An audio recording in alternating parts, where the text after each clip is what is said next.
Looks like he's sucking me off. Oh, that's so great. Take a picture. I'm taking a video.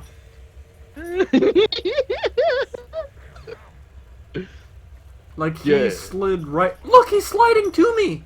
He wants to get in the D. He wants to get in the D. Doing for us. Who? He wants to stay, dude. Dude, he's chasing you. He What wants... the hell is that? Oh, now he's got a problem. Bitch getting sass. Now he wants to swing at you. This is what happens when you use your teeth.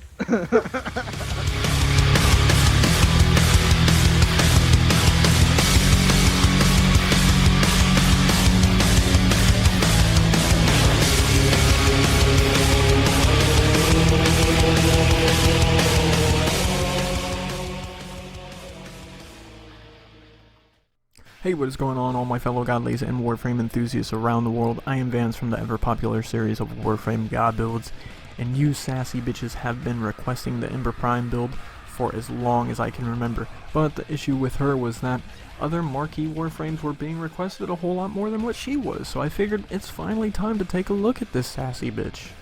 Ember's pieces can be picked up from Sarge's Ruck at Tethys Saturn.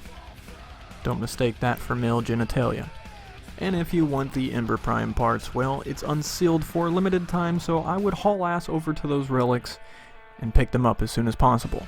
Now, before I take a look at Ember Prime's abilities, I've just gotta say that she surprised me in the greatest way possible.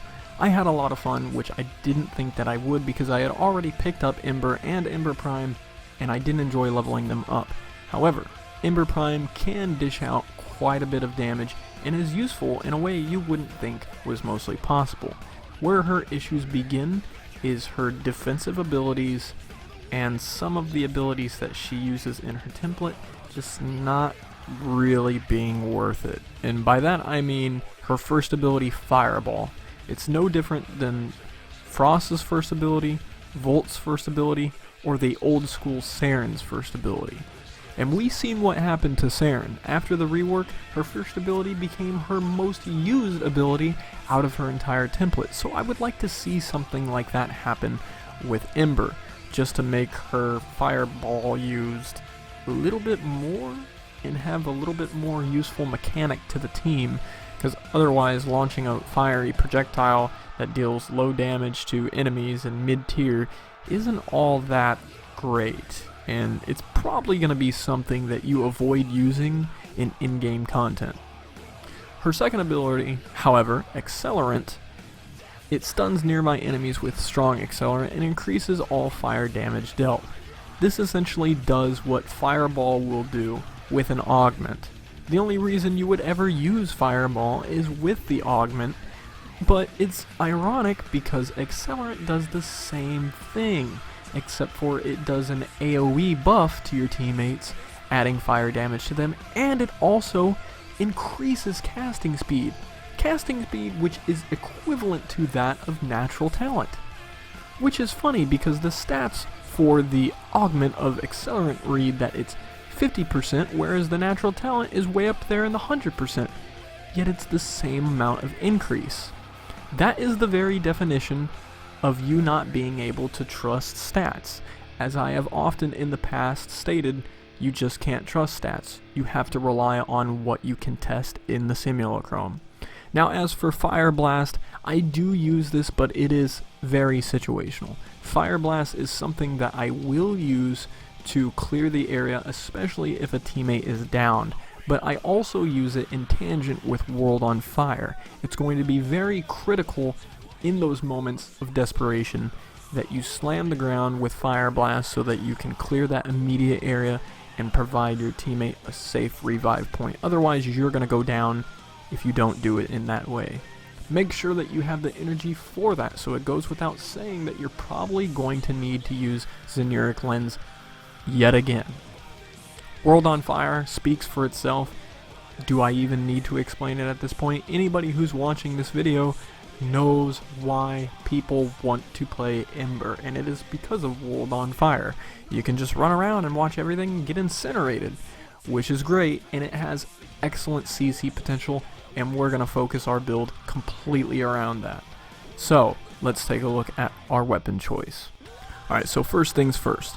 For primaries, I am using the Synoid Simulor, and the main reason why I'm doing this is essentially because World on Fire has a lot of CC potential, and with the blast that we build for, on top of the corrosive, there will be CC potential with Synoid Simulor as well. But the biggest reason why I'm doing it is not because it's in-game viable, because in my opinion, I don't think Synoid Simulor is in-game viable unless you were using it on a Mirage. I think that this weapon falls very short where other weapons don't. So the only reason why I'm really using it at this point is because of A, the CC potential, and it grants you your energy back. It is really nice to send out all the vortexes and do a lot of AoE while you're doing the World on Fire. This is going to be an excellent combination when you go for infested defense missions. Every time I go to Eris Akkad, I'm essentially the only one doing anything because nobody else can even get a shot in. I'm usually killing everything with the combination of Synoid Simulor and World on Fire. But the thing about Synoid Simulor is that it will return energy, and it will give you an opportunity to keep your energy level up very high while you wait for your Xeneric lens to be able to be activated. That way you can swap to your melee, equip that, and rely on that for the remainder of the mission, especially if you start running into in-game level threats, because once you start getting into the level 100s and beyond gameplay, you will need to rely on your melee, and you're only going to use the Synoid Simulor up until you can activate your lens. Alright, for melees, I have chosen to use the twin Basolk. That's what I said. Gotta stop talking about male genitalia. With one of the new mods, I'm using Condition Overload, which does 60% melee damage for each status type affecting the target. Granted, we have Blast and Corrosive with 100% status chance. This is gonna do a lot of shit. I mean, really, the results, they speak for themselves.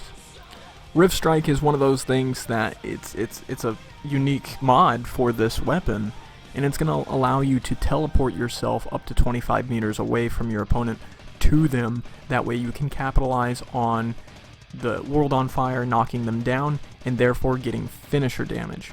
Healing Return is also something that I'm going to put on any status weapon that I can.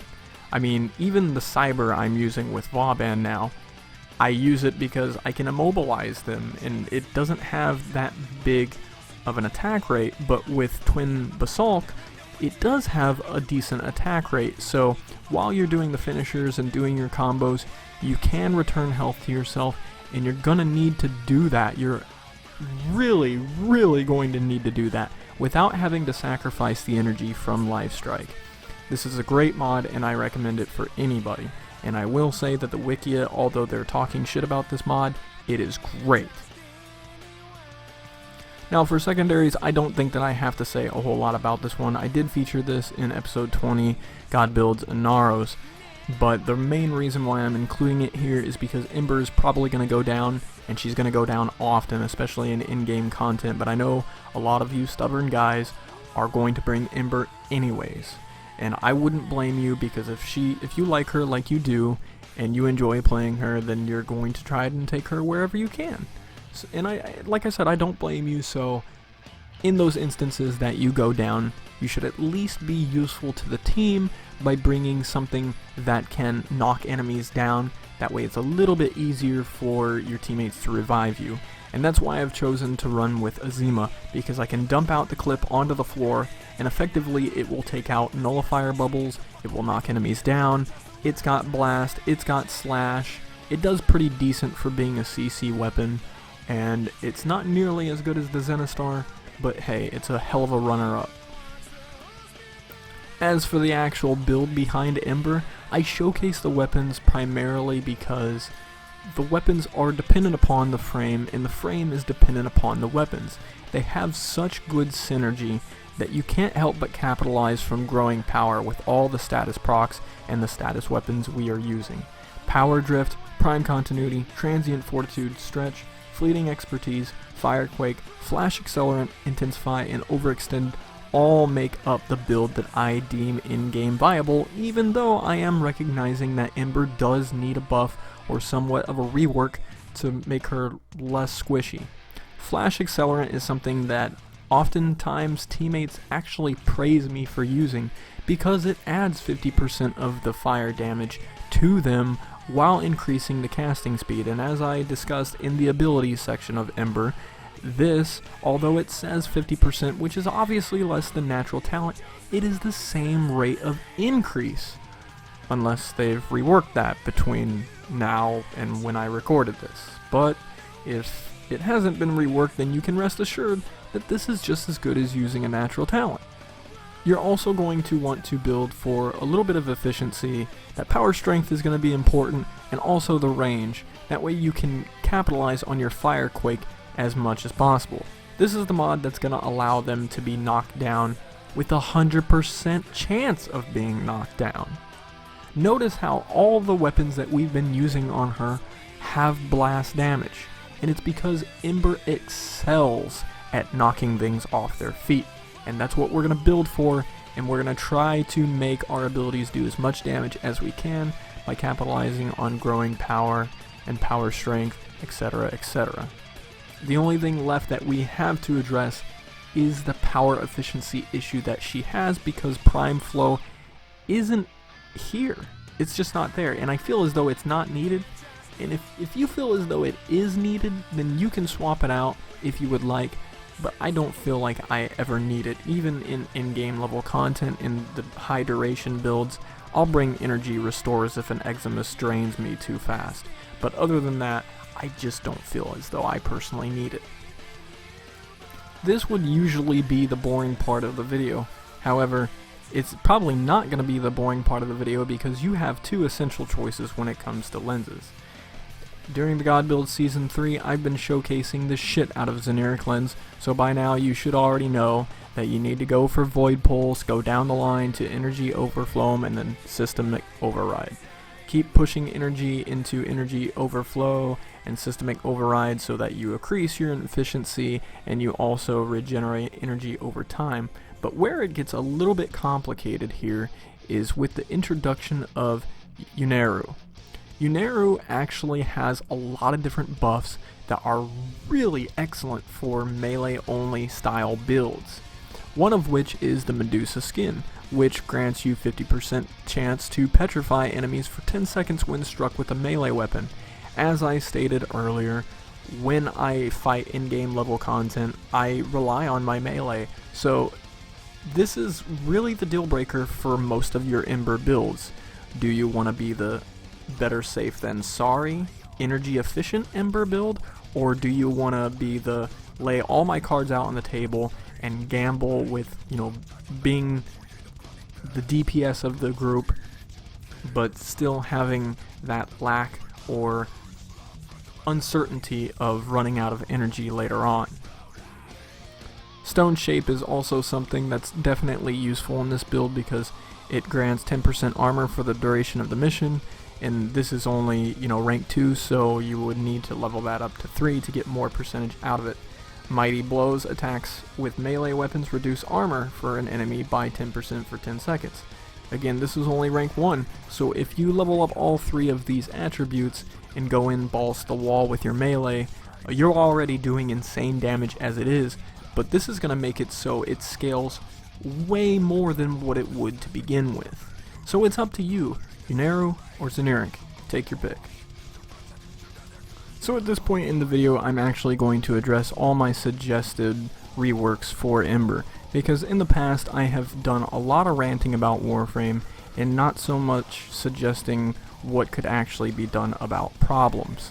So because I love the game so much and I do support the developers, no matter how much I bitch about it, I would like to take the time to just recommend a few things. Big shout out to Roberto RC on the Facebook wall, because he's the one who inspired me to come up with this type of solution.